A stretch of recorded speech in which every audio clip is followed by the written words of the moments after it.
이 질문은 이민법에 대한 질문은 아닙니다. 하지만 이민 변호사가 그래요. 이민법에 관련된 질문이 아니더라도 답변을 드려야 되는 경우들이 종종 있거든요.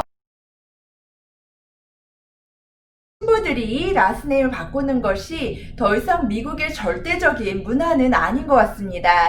1990년대 후반에는 20%가 안 되는 신부들이 본인의 라스네임을 유지했다면 2000년대에 들어와서는 30%에 가까운 신부들이 본인의 라스네임을 유지하고 있는 것으로 통계가 나온다고 합니다.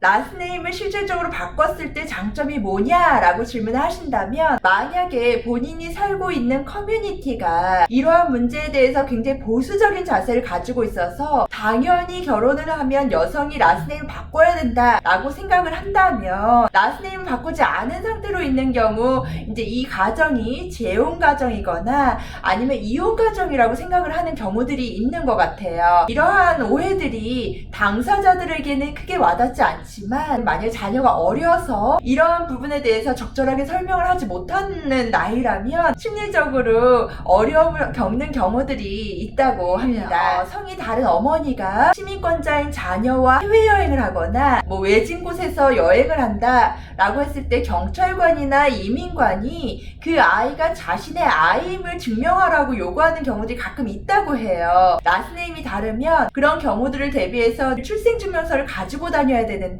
라스네임을 일치시키면 가족관계라는 것을 증명하기가 굉장히 용이하다라는 장점이 발생합니다. 라스네임을 바꾸지 않는 것도 사실 실질적인 장점들이 있어요. 예를 들면 라스네임을 결혼신고서에 바꿨다고 해서 모든 공공서류들의 라스네임이 자동으로 바뀌는 건 아니거든요. 결혼증명서를 가지고 은행, 소셜시큐리티 오피스 이런 곳을 다 하나하나 찾아다니면서 이름 변경을 하셔야 돼요.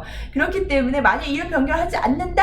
라고 하면 그런 일을 할 필요가 없다라는 점에서 실질적인 장점이 있다라고 할 수도 있습니다. 그리고 라스네임을 바꾸지 않는 분들 중에는요, 커리어에 대한 문제 때문에 그런 경우들도 있어요. 의사, 변호사, 회계사, 공인중개사 이런 전문직 여성분들의 경우에는 이름 자체가 실질적으로 브랜드로서의 역할을 하는 경우도 있기 때문에 결혼을 했다고 해서 라스네임을 바꾸게 되면 경제적 손실이 발생하는 거거든요. 그리고 무엇보다 가장 큰 이유는 나의 이름, last name, first name 이 모두가 하나로 나의 정체성을 나타내는 경우들이 굉장히 많기 때문에 이 이름을 바꾸는 것 자체에 대해서 거부감을 가지신 분들도 많이 있으신 것 같아요.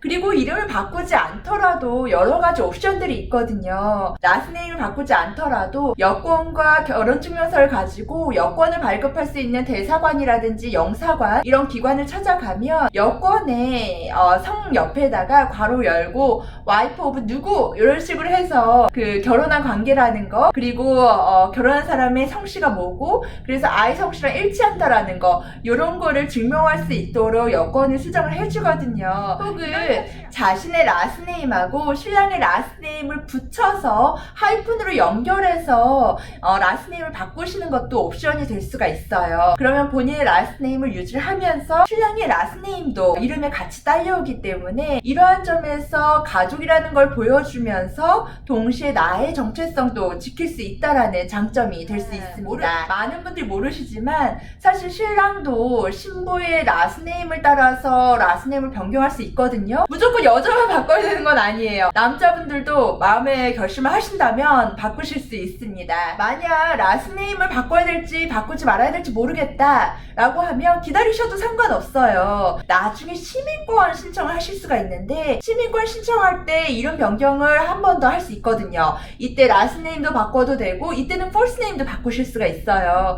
그래서 마지막 결정 자체는 신중하셔야 돼요. 이 결정도 리걸 디시전이거든요. 그렇기 때문에 한 번 결정을 하면 다시 되돌릴 수가 없습니다. 되돌리는 절차는 굉장히 복잡해져요.